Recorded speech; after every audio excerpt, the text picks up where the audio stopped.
given the meaning and the consequential implications of purpose, Yeah. I believe that a good place for us to start our conversation is for you to define purpose. But please do so in a general way, not your purpose, but in general terms. For that which we were created. Just like that. Just like that. Just like that. That is purpose. For that which we were created. I think, go ahead. No, you go ahead. I was going to say, I think that that is the most personal, profound, and prophetic way of saying what is purpose. Yes. Can you talk about the importance of purpose, why we should have some understanding of what it's about? Because it was why we were here, first of all, and it is what we are assigned to do, and it is also for those that we are called to serve. Now, that may seem a little far-fetched to a lot of people, right?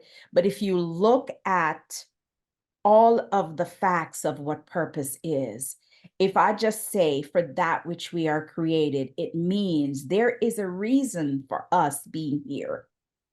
And whether that reason is due to an experience we've had, a lesson we have learned, a life we have lived, a unique gift or talent or skill or treasure that we have, it is always to serve others, to do something with it, to give of it, right? I see purpose as a seed, right? To me, purpose is a seed. And the only way a seed becomes a seedling, becomes a tree, and bear fruit is if we do something with it.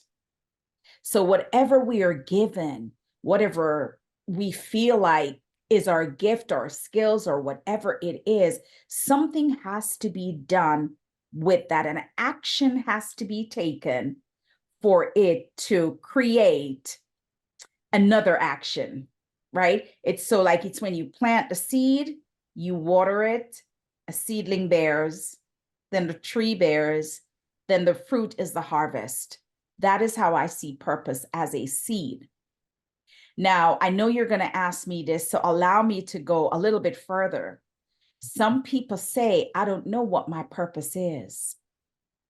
But I believe that sometimes chaos and noise prevents us from hearing, right? Because sometimes we're caught up in life's moments, life's calamities, life's chaos.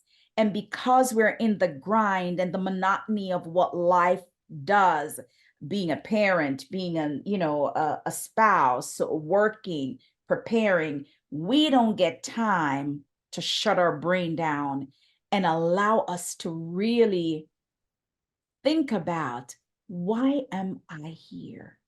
First of all, who am I? Who am I? And why was I created? For what am I purposed to do? And if we can ask ourselves those three questions, chances are we can dig deep and find it in us. It's that thing we love. It's that thing that we do without even thinking about it. It's that thing that makes us stand out. It's that thing that makes us different. And yet there are times when just being different, we feel as if it's not good enough, when that's exactly what we're supposed to be, different, because we were created uniquely.